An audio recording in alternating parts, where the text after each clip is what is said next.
Hi, this is Frank Macri with Professional Realty Services. I'm here today with Candice Gerlach, CPA, and we're here to talk with you about someone who inherits a home. What happens on the real estate part of things, and what happens as far as taxes are concerned. I'm going to start with asking Candice a question.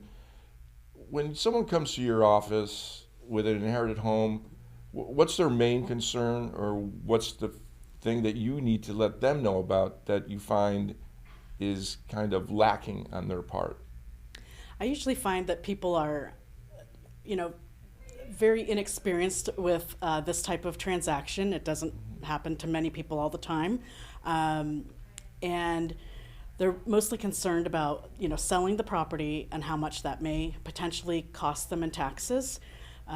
When a property's been in the family for a long time, there could be some large appreciation from the time that the person originally purchased the home to the current real estate market value.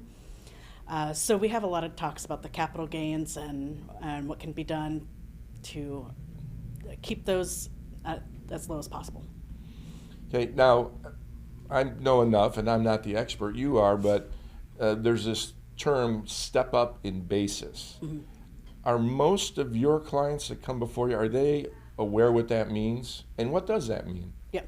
So a lot of people are not aware of that, and they're happy to learn what that is. The step up in basis means that their fair market value is not going to be the original purchase price, but it will be the fair market value as of the date of death. So the only capital gains that will be paid are from the date of death to the point of sale. And a lot of people seem to, sell the property maybe within a year, and, the capital gains would be minimal. Okay. Mm-hmm. Go ahead. Oh, I was going to ask, what do you see from the real estate perspective when people have inherited a home? I know that a lot of times when I talk to them, they're not sure what to do at all. Do you have any tips from your side? Well, just like you have some common things that come up for myself, the biggest thing is prior to the sale, find that the personal representative or the trustee, depending what type of situation it is, they are confused. They don't know where to start a lot of times. I know the big thing is not only the real estate, but all the personal property that's involved with it. And like, where do I start? What do I do? The good news for that is my team and I, other estate professionals, we have the tools to help them. We assess what their situation is, and then from there we put together a game plan. This will be step 1, step 2, step 3, that type of thing.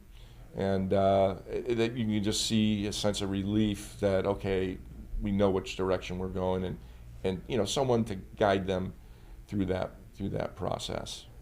And what do you do if somebody wants to keep their inherited property maybe for longer as an investment property?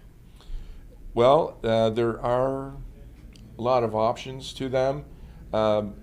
They could just flat out just rent it as is. It depends on the condition.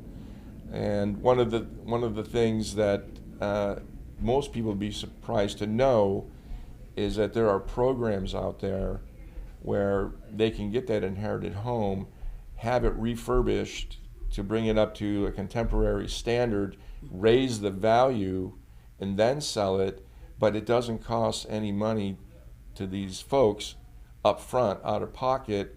That is fronted part of the program, and then that just gets paid once the renovated house is sold, and they get paid through escrow. So it's quite a nice program, depending on what your circumstances are.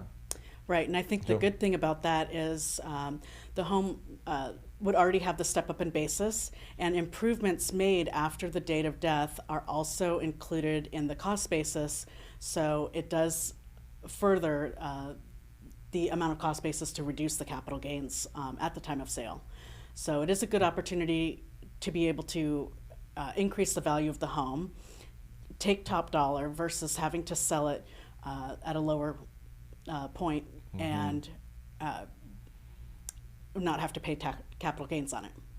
Yeah, I think I think a lot of people like that, and like I said, it's something that's not real well known, and so they're kind of surprised that you can offer that as part of your services.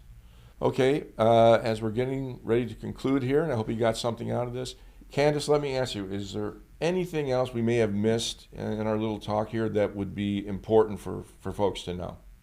I think the most important thing for people to know is that it's a good time to have a conversation with a real estate and also with a tax advisor prior to the sale. A lot of times I will hear about this transaction after the fact, and I do believe that there are some good conversation points that you can have with an advisor to help you gain the top dollar and keep taxes at bay. Fantastic. Thank you. Thank you. So as we conclude here, if you have any further further questions regarding tax consequences, please contact Candice. And for myself, I have a book available on what to do with an inherited property, all the real estate ins and outs. So below, feel free to contact me for a free copy, and we hope to hear from you soon. Thank you very much.